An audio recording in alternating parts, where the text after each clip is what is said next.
नमस्कार साथियों। जैसा कि आप सभी जानते हैं कि पिछले दिनों बांग्लादेश में वहाँ के एक अल्पसंख्यक हिंदू समुदाय के नौजवान दीपू दास की वहाँ की उग्र एवं कट्टरपंथी भीड़ ने पीट पीट कर उसकी निर्मम हत्या कर दी।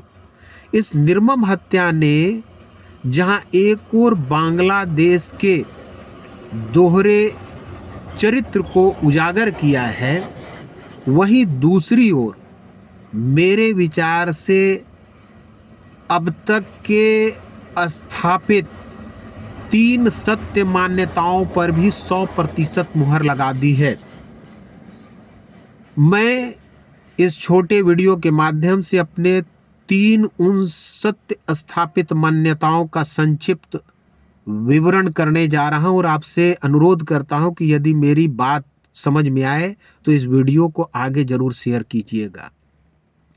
इस घटना ने पहली स्थापित इस सत्य मान्यता को सिद्ध कर दिया कि चाहे बांग्लादेश हो या पाकिस्तान, ये दोनों देश वहाँ के रह रहे अल्पसंख्यक समुदाय के लिए चलता फिरता एवं खुला कब्रगाह है।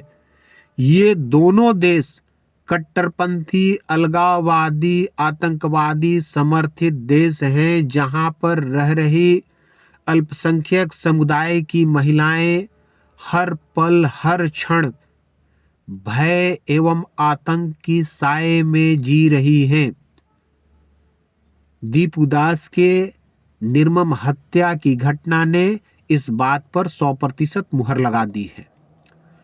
दूसरी जो मेरी स्थापित सत्य मान्यता है वह पूरे मानव सभ्यता के लिए है।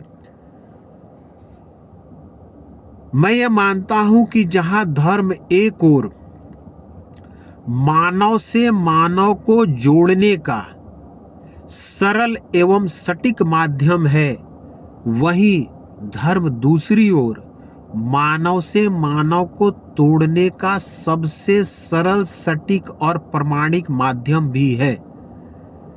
जब धर्म किसी सज्जन के द्वारा समाज के सामने रखी जाती है तो वह समाज के लिए एक सुनहरा और पवित्र तोहफा बन जाता है, परंतु जब किसी सातिर और क्रूर के द्वारा समाज में धर्म के विकृत स्वरूप को रखा जाता है तो वही धर्म इस समाज के लिए एक विनाशकारक हथियार बन जाती है।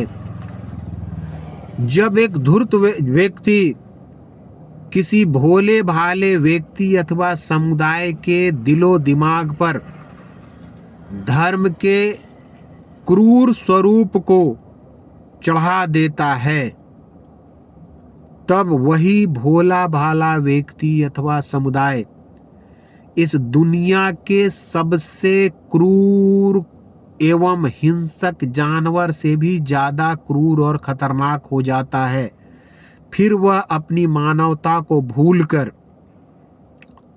क्या बच्चा, क्या बूढ़ा, क्या महिलाएं, सबका दमन, शोषण एवं बलात्कार करने को ही धर्म समझने लगता है। और इतिहास गवाह है कि अब तक जितने भी नरसंहार, हत्या, बलात्कार हुए हैं उसमें सबसे बड़ा हाथ धर्म का ही रहा है। तो दीपू दास की इस घटना ने इस बात पर भी मुहर लगा दी कि धर्म इंसान को जोड़ने से ज्यादा इंसान को तोड़ने का, उसके बीच में उन दिलों में नफरत भरने का सबसे सटीक और प्रामाणिक माध्यम है। तीसरी जो सटीक प्रामाणिक माध्यम है वह भारत से संबंधित है। भारत में जात एवं वर्ण की जो भेद है, जात और वर्ण के आधार पर बटा समाज है, उनके बीच में जो दूरी है, इस घटना ने एक बार फिर से उसे उजागर कर दिया। अब देखिए, बांग्लादेश में एक हिंदू अल्पसंख्यक दीपू दास की निर्मम हत्या होती है और यह घटना भारत आते आते दलित दीपू दास की निर्मम हत्या की घटना में बदल जाती है। और जब दलित दीपू दास की निर्मम हत्या की घटना पूरे भारतीय समाज में फैलती है, तब फिर एक पक्ष दूसरे पक्ष से प्रश्न करता है कि कहाँ सो गए, कहाँ खामोश बैठे हो दलितों के मसीहा। बांग्लादेश में एक दलित युवक की निर्मम हत्या कर दी गई है। वहीं दूसरा पक्ष पहले पक्ष से प्रश्न करता है कि कहाँ सोए हुए हो, कहाँ खोए हुए हो हिंदू के मसीहा, हिंदुओं के झंडा बरदार। बांग्लादेश में हिंदू युवक की हत्या कर दी गई है।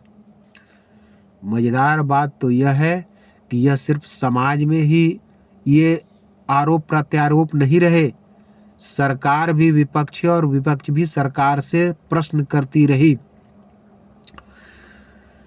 भारत में जात और वर्ण के भेद को समझने के लिए अगर समझना है तो ऐसे हम समझें कि भारत में महिलाओं के साथ होने वाले दुराचार और बलात्कार को भी जात और वर्ण के चश्मे से देखा जाता है, जो कि इस सभ्य समाज के लिए और अखंड भारत के लिए एक अभिशाप है।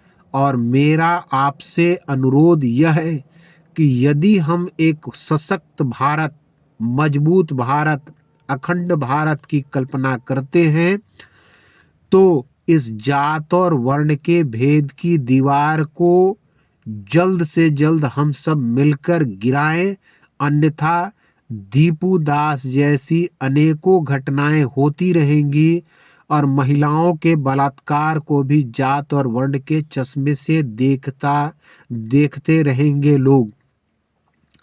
इन्हीं सभी बातों के साथ भारत माता की जय।